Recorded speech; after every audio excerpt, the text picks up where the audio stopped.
morning, good afternoon, and good evening. Welcome to another episode of Inspiring Educators with your host, Teacher Brian from the Philippines. And for this episode, I'm very lucky to have a colleague of mine. Okay, we're both teaching in the same institution, and he is partly new in this institution.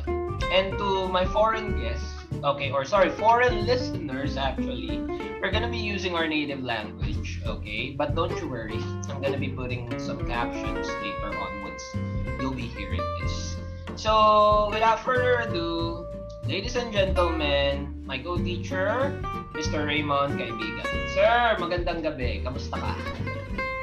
Yes, sir. A pleasant morning, a pleasant afternoon, and a pleasant evening, especially to your foreign listeners. Ay, nako, sir. It's something. It's a breath of fresh air. Oh my goodness. To be in your podcast. Actually, sir, ito yung first time ko that I'm laughing hard as like what I'm doing because first and foremost, comfortable ako.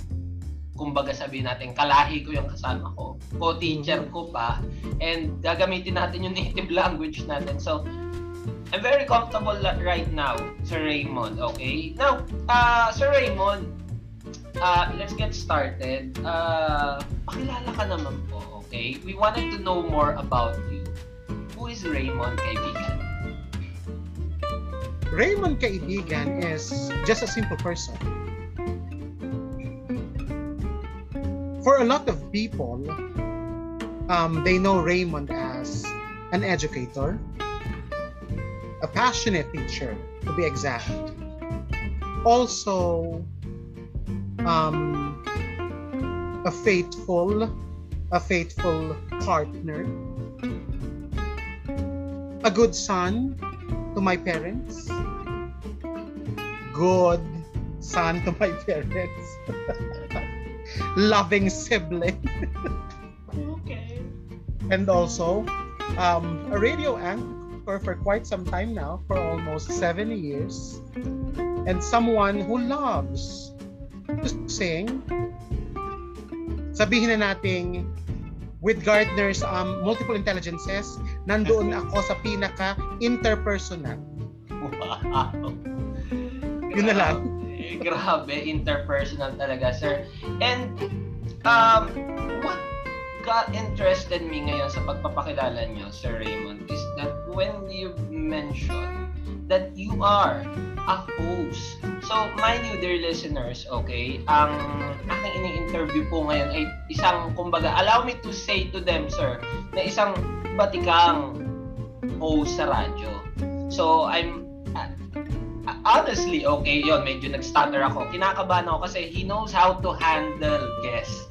And alam nyo naman, dear listeners, for quite few episodes, how I handle my guests. So, I'm quite nervous right now. But then, like I've said at the start, I'm really comfortable talking to a colleague and using our own language. So, thank you for that very wonderful introduction, Sir Raymond. And the next thing that me and my listeners would like to know about you po is how did you become an educator? Usually, sir, just to tell you and to our listeners, ang nagagamit ko way back before is how did you end up?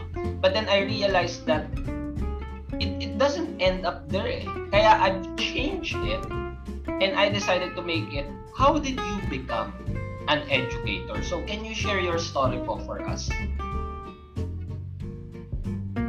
Actually, to begin with, my family is really a family of teachers. My mother is a retired public school teacher.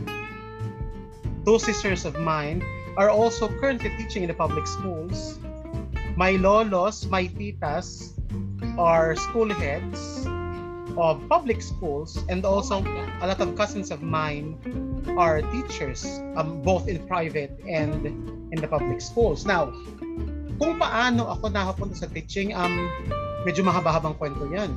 Go ahead, sir. Because actually, education is not really the first choice of mine. what I really wanted then was to become a full-fledged journalist. Having said that, ang course na gusto ko talaga is AB Communication.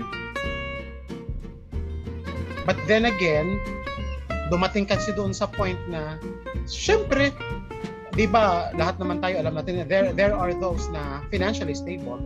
Tama. There are those na financially unstable.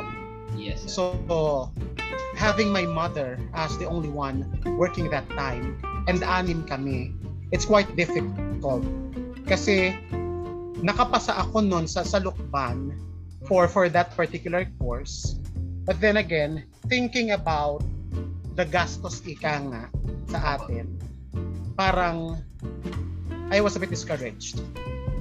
And since I graduated then sa high school with a flying color, excuse me, I was offered by the principal na itinuturing kong mentor as of until now, Mrs. Imelda Cueto, she offered me na, anak, if you are going to enroll at a certain institution or college or university na ang course is actually in our school, why not sa school ka na lang natin?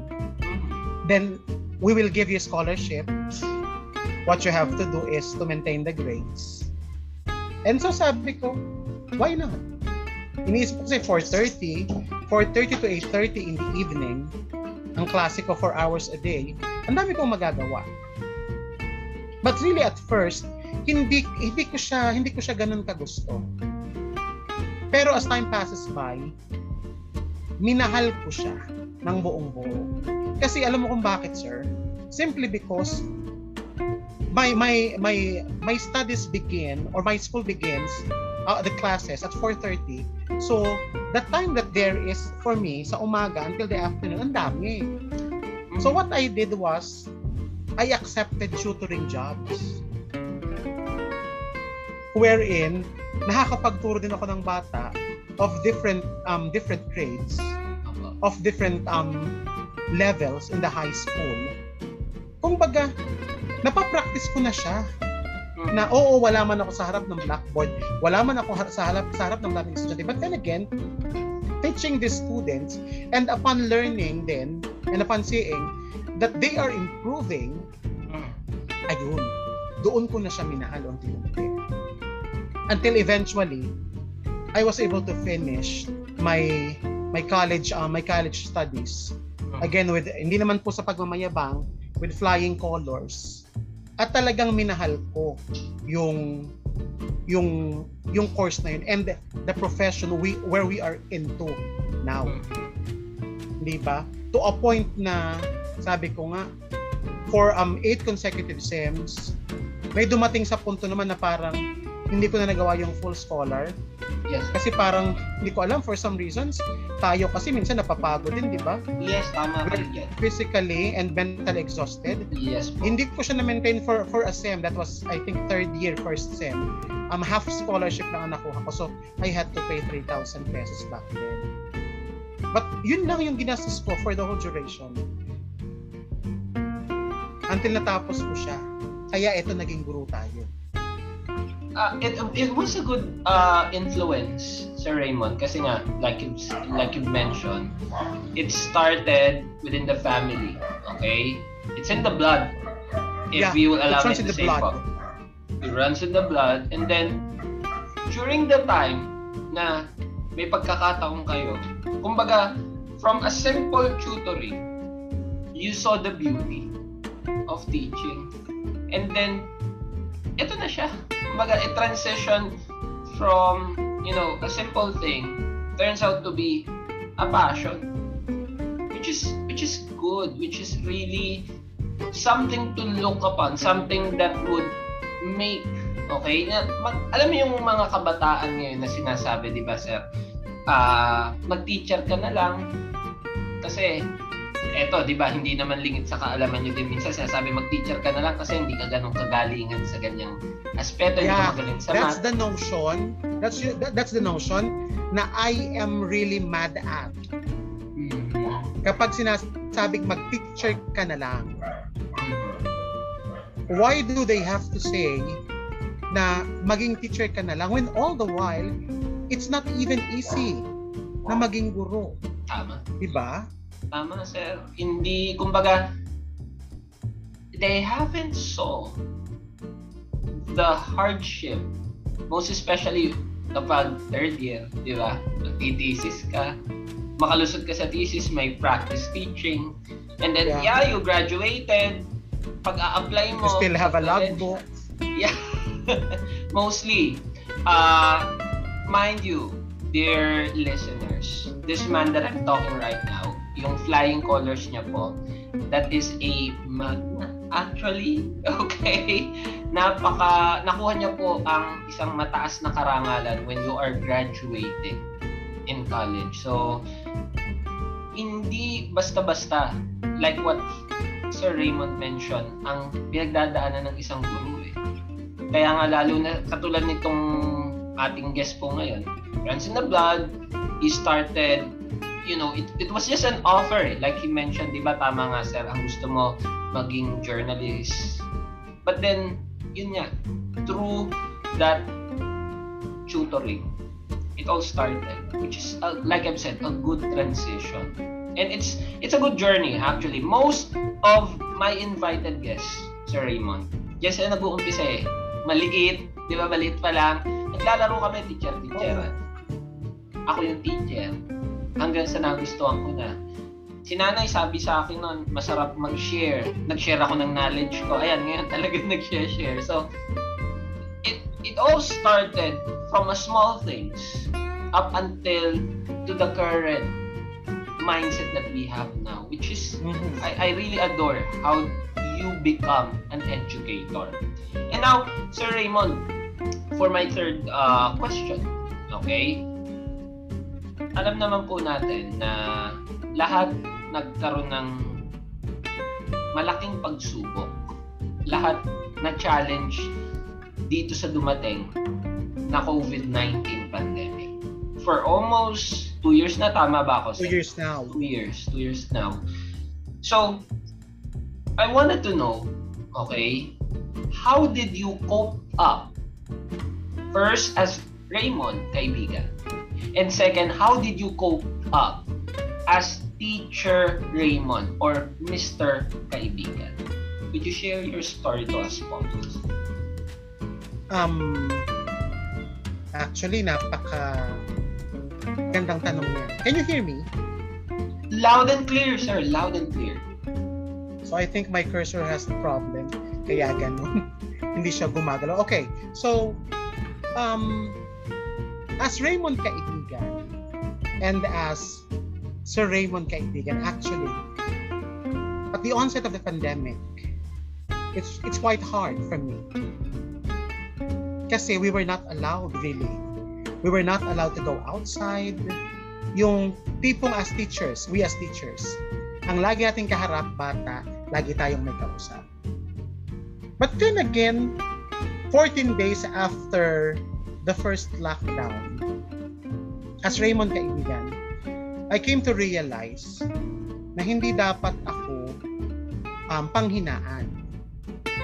I have to look for something else na I can do habang nangyayari yung pandemic nga. So, instead of being inside my home, nagkameron ng chance na I was given at least additional 4 programs in the radio. So I got the chance to disseminate information. That was the time I was given 2 newscasts in a day, 1 in the morning, 1 in the evening, and it's something that I really did enjoy because nakakapag-share ka ng information na it would probably help those na nakikinig. Especially, I'm posting it sa Facebook kasi yung reach naman ng radio, hindi naman totally ganun kalawak. So, kailangan kong gumawa talaga ng paraan. So, dumating din ako sa point na nakikita ko yung hirap ng frontliners. So, using your personal, alam mo yun? Personal something. Sabi natin for personal money. Yes, sir. I went out of the road, I went out of the house, asked the mayor, the vice mayor, how can I help? Especially, that was the time kasi nasa Mahayhay, Laguna ako. Opo. Wala ako sa Candelaria. So what I did is also tumawag ako ng mga kakilala. Can you make donations for these people? Kasi sila yung nakabantay sila doon sa checkpoints. We have 4 checkpoints. They need food, they need something to drink. So every day, after every newscast, as Raymond Kaibigan, I went out cooking something for them, buying something for them to eat. So ayun siya, personally.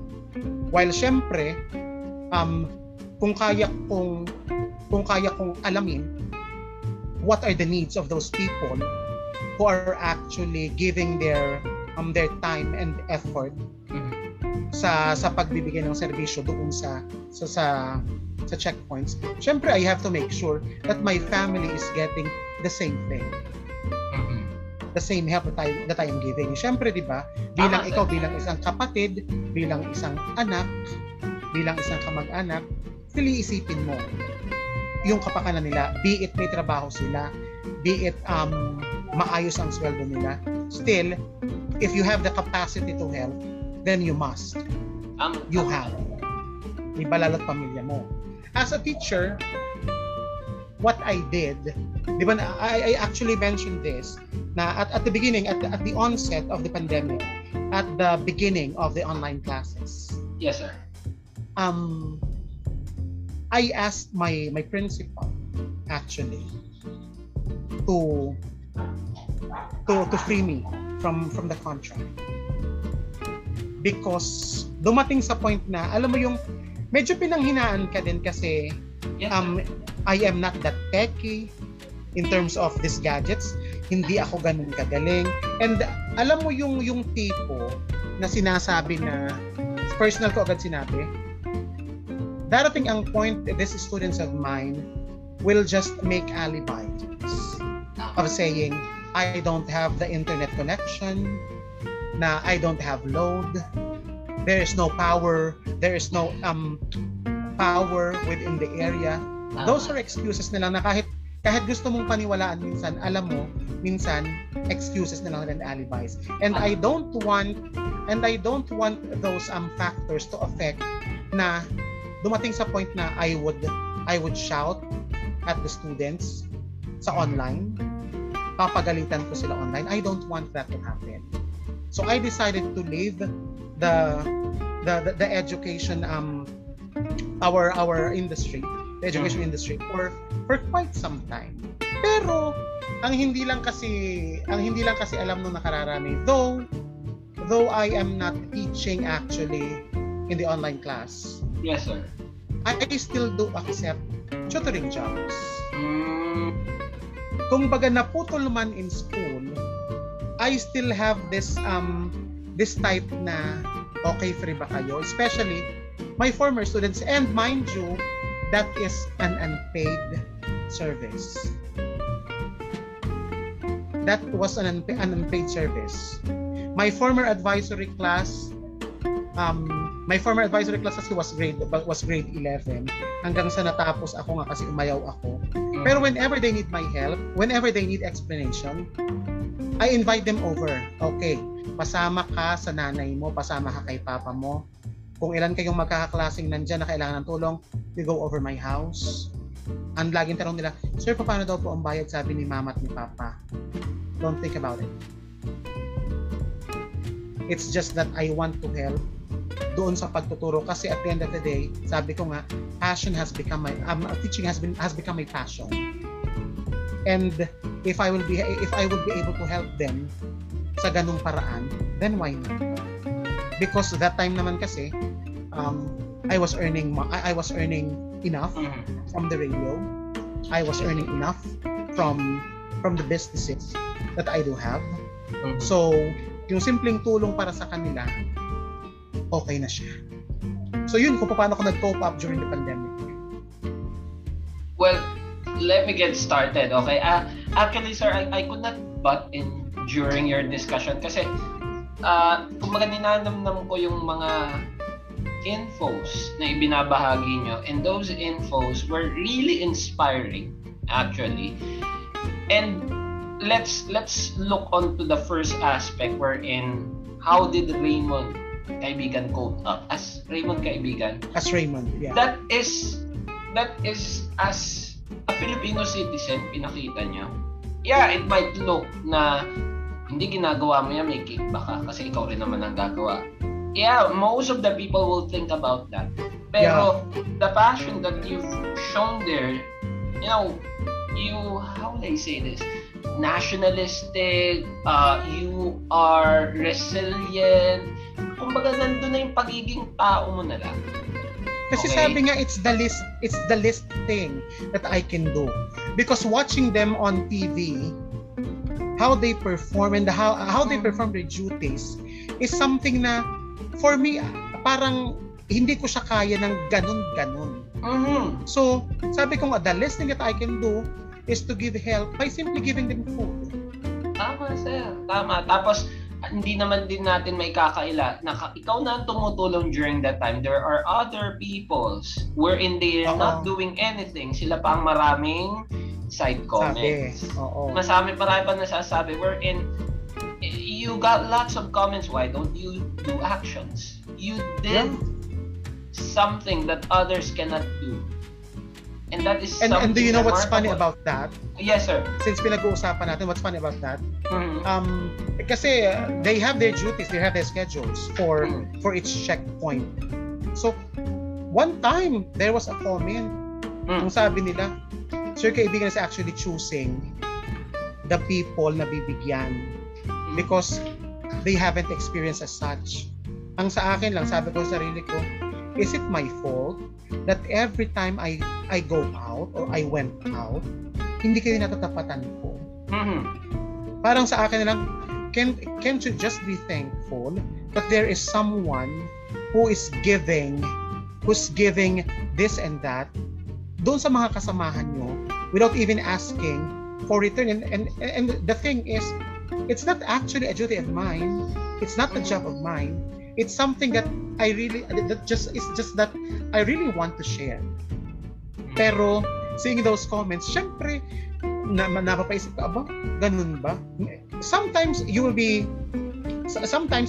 get disappointed, but at the end of the day, sabi ko nga, I learned to accept the fact that people are just like that. People are just you cannot satisfy everyone. Ika nga, sir, diba? Ikaw na gumawa ng mabuti, they would still look at the negative. Na if you would get affected with what they are saying, then that will be a hindrance na for you to continue. Alangan namang putulin ko yung sinimulan mo na, at least at the end of the day, nakakatulong ka. Tama. Just disregard whatever they are saying. Tama, ganun sir. Na lang. Kung baga pumasok sa kabilang tenga, labas na lang dito. Tama, sir. And then, on Teacher Raymond, okay, or Sir Raymond, dedication pa rin and the passion. Kasi others na hindi makapagturo sa klase, maniningil yan pag nag-tutor. Kasi wala na nga akong pinagkakakitaan eh. Eto na lang, so bigyan nyo na lang ako kahit magkano. Pero yung ginawa mo, sir, the story that you shared during that time, that first and foremost, you said that you're not that confident teaching on the online setup, so you gladly ask your principal to, kumbaga, release me. Okay? But then, yun yung isang kagandahan sa guru eh. Even though you're not in the academy, you would still miss those noise, okay? Those annoying voices, okay? And all of the teachers would agree with me on those terms. Pero the fact that you're missing those young minds, hindi ka mapapakali eh, na hindi pwede to. But then, kaya ko din nasabi ng may passion pa rin. Kasi yung dedication is there. Umalis ka pero you're still teaching. Then yung passion, not asking payment. Though the kids are asking you, how much do we need to pay po, sir? the time that you said, no, I just wanted to teach, I just wanted to help. Automatic, the passion. Kasi sa iba pwede mo i-grab yun. Tama sir. Tapos pandemic nga di ba po na Yeah. akong pinagkakakitaan. 5 bata, sige kung 500 o meron na ako. Kahit pa. Especially knowing that the parents of these students are actually seeing. So they're much more willing to pay. Diba? And then, you sharing what you have earned to them for free. I bet these kids, okay, or these teens, kasi senior high school na ako, it would be insisted, or I'm not sure what's the right word, but kumbaga, let's use our language, natatanim sa isip nila na sa panahon na hirap kami sa pag-aaral, because the pandemic was the most challenging part for these kids. Definitely, no one would disagree with that. Kasi tayo, medyo nahirapan tayo, but still, we are in those group of people na kaya na mag-adapt kahit paano. Pero itong mga bata ngayon, you would agree with this, di ba, sir? These kids nowadays, sila yung hirap mag-adapt, sila yung pakiramdam hindi na uunawaan. True. Sila ang hirap. Pero at least, pinakita nyo, sir, na andito ako, tinuruan ko kayo. I didn't ask for anything. Kumbaga, ang nasa isip mo na lang siguro, sir, makita nyo na lang na huwag nyo bibitawan itong isang bagay na malaki ang maitutulong sa inyo. Because I often tell them talagang education is the only key para talagang magtagumpay sila. Kahit gaano kahirap, kung gaano man kahirap, gaano man kadali, iisa lang yan. Ang pupuntahan niyang dulo is your future success. More to that one. Very insightful. Okay, napaka. At sabi ko nga sir sa iyo, di ba? Yung gesture ng students, as what I have said in a lot of talks and interviews. Hindi naman yumayaman ang guro. In this profession of ours, sabi nga natin pwedeng sabihin, we are not paid the right ones based on the duties and responsibilities which are given to us. But at the end of the day, seeing these students learning, masaya ka na. The fire of optimism, di ba? Mas lalo siyang nag-aano sa atin, lalo siyang sumisiklab. Kasi sabi na, yun yung as the fire of optimism burns in our hearts, the seed of idealism is planted in our students' mind. Wow. Those wise words from you, sir. It's really meaningful actually right now. Na kahit ako, isang educator, I'm trying to contemplate on those ideas. And mind you, sir, that's one of the things, or not just one thing, but one of the reasons why I did this. Kasi merong mga guru na, okay, dear listeners, you all know this. May mga guru na talagang wala na, hindi kami maalam ng computer, hindi namin kaya sumabay.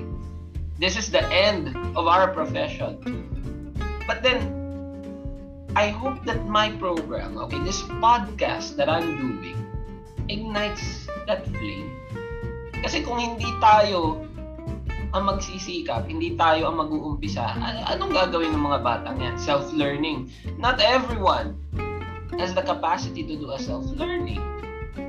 Diba po, sir? Kumbaga, isa tong podcast na to na gusto kong maibigay sa mga teachers, not just to, other listeners, but mostly to the teachers, na talagang, kasi kahit nandito tayo ngayon, sir, sa stage na pabalik na ulit, diba? But it is a new normal eh. We're gonna be adapting again, kasi most of the classes that are back to the normal setup, it's not normal setup because they're still wearing masks. There are even, I saw in the news nga po, diba, others are using lapel, may mga harang na, I don't know if it's plastic or glass, I'm not sure, pero it's still not normal, kasi ang normal is marami sa klase, magkakatabi, the teacher can freely talk, you're not using any gadgets. And we can freely move. Yes. So we're still gonna be going back to a new normal, new adaptation. So another challenge na naman. Kaya that's one of the reasons. Kaya inaalam ko po sir that's actually this is the first time that I'm gonna be explaining that why I kept on asking how did you cope up. For those listeners to know na this teacher has this kind of technique, this teacher did this and that. And right now, hearing from a Filipino teacher who's really honest that you really moved out, but still you tried to teach them and even for free. It's really motivational. It's really inspiring, sir. The listeners of yours might want to ask na you have mentioned a while ago that I am a colleague of yours or for a certain institution for just 2 months. Ang tanong siguro nila, why did he return? Kasi di ba I mentioned I moved out. I wanted to be released then. Good follow up. Because I love that follow up, sir. I know because I know for a fact that I cannot teach that time using the gadgets, these gadgets, current technologies. Pero I came to a point and realization that when will I be prepared to return to teaching? Kung hindi ko susubukan itong current technologies that are being used in teaching, paano kung hindi bumalik sa normal? Paano ako? Paano yung passion ko? So I took the risk. Sabi ko, lahat naman pwedeng pag-aralan. And true enough, in less than 2 weeks, I was able to cope up with these technologies. And sabi ko ngayon, para akong bumalik sa dati, para na lang ako naglalaro. Na I know how to do the exams using the Google form. I was able to know how to record the classes. Which nung una nung ini-explain, sabi ko, sorry for the word ha. Lintik na buhay ito. Ano ko pinagsasabi ng mga ito?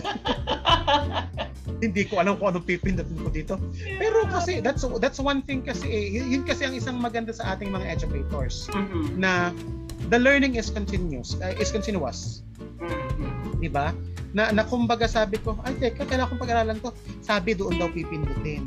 Nakikita ko, ay wala. Baka dito. So yun tipong nandoon yung urge na gusto mong malaman because you have this also in mind na nakakahiya naman pag lagi ka nang magtanong. Oo, at willing silang sumagot. Pero time will come, di ba? Na syempre, you will be left alone. Mag-aral ka naman. Oo. Yeah, tama. Diba? And then right now, sir, di ba, we don't have supports. Kumbaga kasi sa face-to-face dati there's, di ba may mga practice teacher, yung mga 4th years or kaya teacher aide na pwedeng tumulong sa'yo. But then here in the online class, medyo first, I don't know if you look at this way, sir, na medyo awkward na may teacher doon na kasama ka and then you will type, ano na yung pipindutin? Then para siyang, allow me to use that word, sir, na medyo nakaka-awkward na. So, you've been experimental, but then, look where we are right now. Actually, me as well, sir, I was really adapting. Though prior to the COVID-19, I'm doing online teaching, but I'm using a different platform. But then the approach, siguro yun lang yung maaaring naging edge ng mga nag-online teaching during that time. But then, allow me to recognize what you mentioned, that if you would not take the risk, when? Okay, if you would not take the risk now, when? Tapos sabi nga, what if it doesn't go back? What if it doesn't go back to normal? I would be left out. Mag-tutor na lang ba ako palagi sa bahay, di ba, sir? Kung ika nga. And I'm pretty sure that played up into your mind during that time na, sila nagtuturo na, mga naka-Google, may mga Zoom sila. Paano naman ako? Parang maganda. Let me try. And I'm very lucky, actually, dear listeners, to have a colleague like Sir Raymond, because he knows how to handle people in his own, in his own forte as a radio host. And now teaching, he applied the two. And look what we've got right now here. we got a magnificent guest. And actually, Sir Raymond, to tell you, for the final question for this wonderful session, eto na yung inaantay talaga. Mostly ng listeners natin, ng educators po, is how do Teacher Raymond, Sir Kaibigan, inspire his learners? Do you have any secrets? Do you have any tips? Allow me to use the word, sir, na may magic ka bang ginagamit? Nag-iibang katauhan ka ba kapag nagtuturo ka? So tell us, sir, or please share to us, how do you inspire your learners?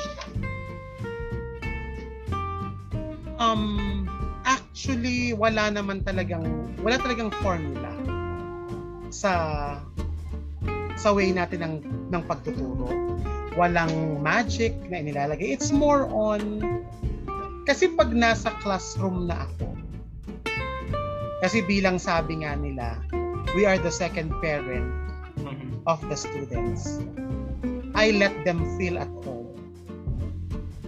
I let them feel that they are my children. Ayun siya. And I often give them real life situations na makakapulot sila ng aral and realization na sasabihin nila, tama pala si sir. At the end of the day, or sa paglipas ng panahon, tama pala si sir. And ang isang technique din on how to make your students engage, especially in these trying times, maraming ways, napakadaming ways. Tulad ng sabi kong ginagawa ko, di ba?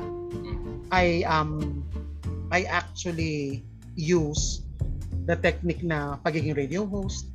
I include music whenever, parang sabi ko, pagkatapos ko umimik, magpe-play ako ng music. Something like that. At saka I always motivate them. Yun like kong sinasabi na kami namang mga guro, tayong mga guro, are just there, are here to guide them. At the end of the day, ipagpapasalamat namin na you've learned something from us. Gaano man kalaki, gaano man kaliit. Pero yung may mai-impart ka sa kanila at tumiim sa kanila, that's the very best reward that us teachers would have. Na-speechless na naman ako, sir.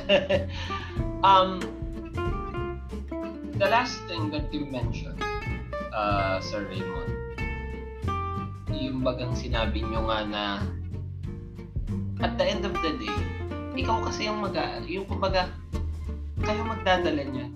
Pero yung may simple na makita kami, na ipapakita nyo sa amin, na nagmula sa amin. Kumbaga, yun na yun eh. Kumbaga, yeah, you are paying the school, even in, to the foreign listeners, even in public, there are there's still a small amount that the kids are paying, but then we're not really after the money. Yeah. Just like what Sir Raymond, their listeners. Yes, sir. Sabi ko, because if we are after the money, we could have gone to other countries. High-paying jobs. Teachers are paid more than enough in other countries. But because patriotism, Philippinism is within us, despite the small amount of salary that we are getting, mas masarap po sa pakiramdam that you are actually teaching your own race. I would agree with that. I would definitely agree with that. Though, alam natin, sir, na yung iba, pag nire-reason naman nila, nagtuturo ka nga dito, wala ka may papakain. Sometimes, napupunta ako dun sa thinking na, nag-teacher ka ba para kumita? Kasi, alam mo sa sarili mo that this profession would not make you rich. Yung mayaman ka dito, sa kaalaman, yung mayaman ka dito, sa nai-inspire. Minsan, I came to that point na gusto kong sabihin na, ba't ka nag-teacher? Gusto mo palang yumaman? You should be in the business industry.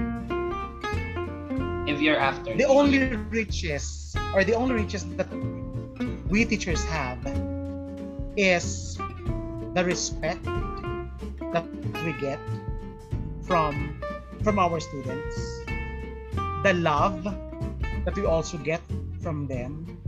Alam mo, I just want to share this this experience of mine. Yes, na, di ba on the onset nga ng pandemic, I was able to tutor them without me getting paid. It is something na napakasarap sa pakiramdam na one birthday of mine that was actually last year. Hindi ko alam kasi naman hindi ako sa mga surprises na ganun. Sabi ng mga bata, "Sir, pinapapunta po kayo ni Mama dito." And alam mo, to my surprise, my 41 students were there. Wow! In a particular venue, celebrating my birthday with the parents. Parang, di ba,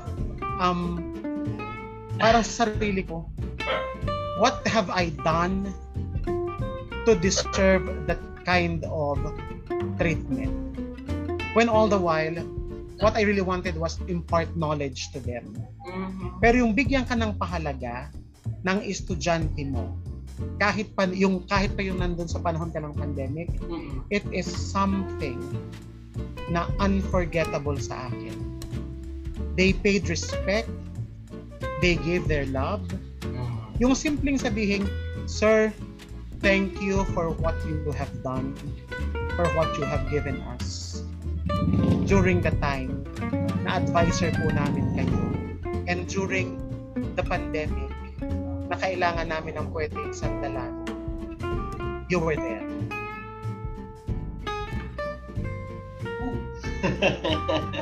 Yun yung masarap sa pakiramdam.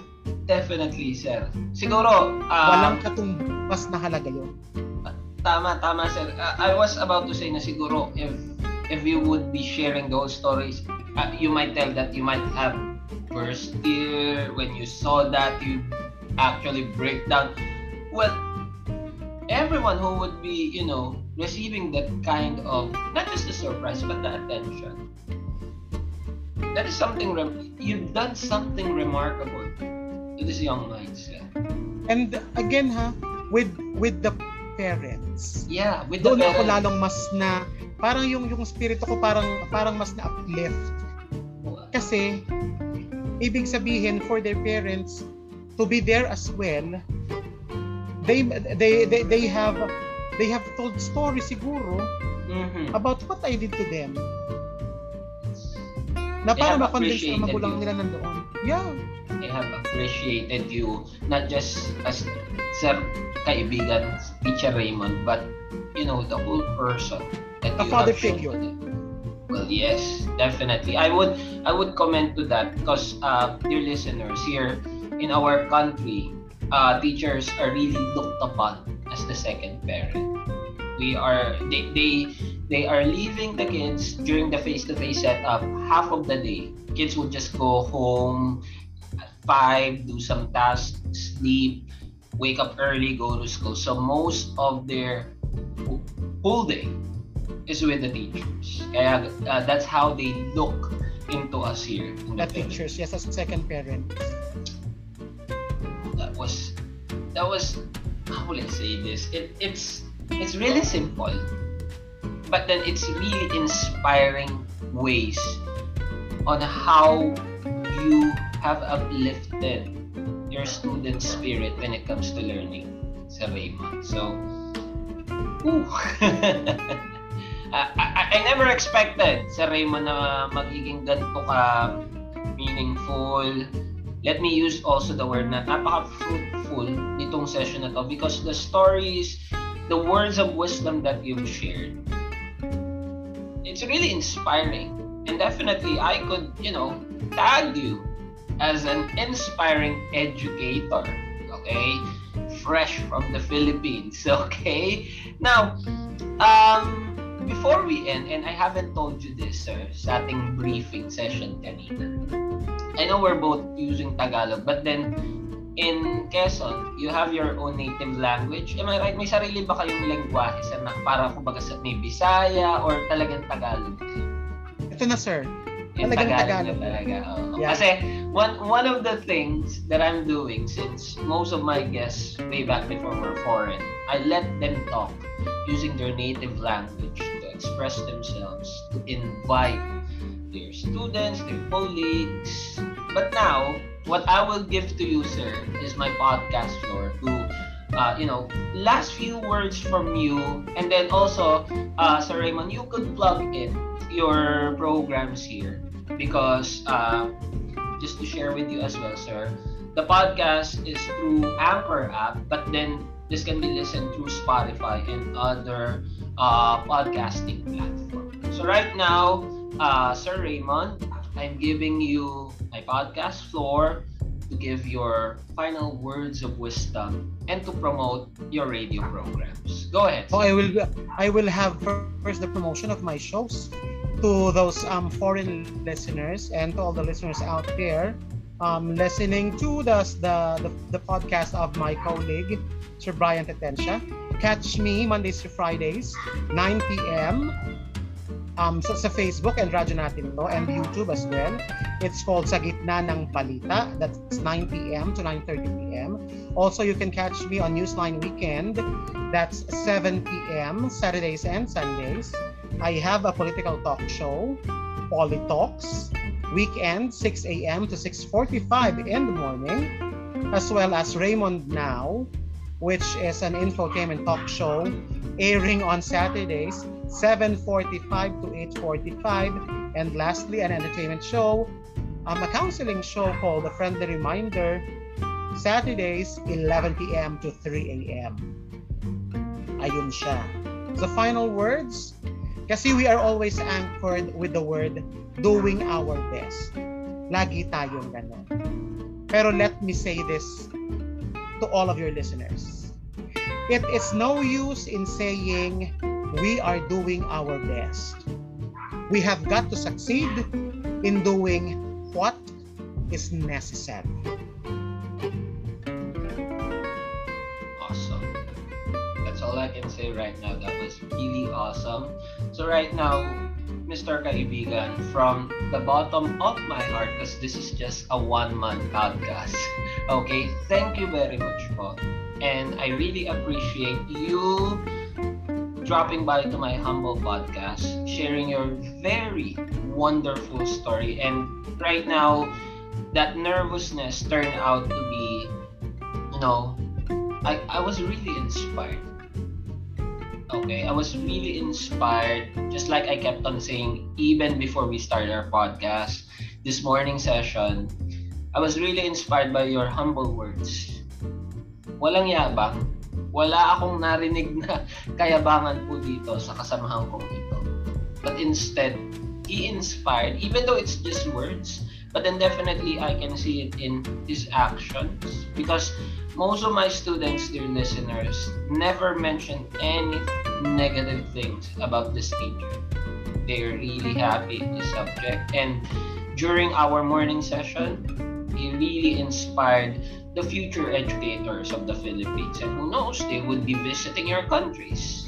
But lastly, I would like to thank him for being a real person, a real educator who's there and not after the monetary, but he's after the lifelong learning of his students. And with that, once again, thank you so much, Sir Raymond Kaibigan. To all my listeners, I would like to invite you again to another episode of Inspiring Educators. And yes, Sir Raymond, you would like to add up something, Papa? No, I would just like to thank you for the invitation. It's an honor. Thank you. The pleasure is mine, sir. The pleasure is mine. So once again, thank you so much for listening to Inspiring Educators. Till our next episode. Bye-bye.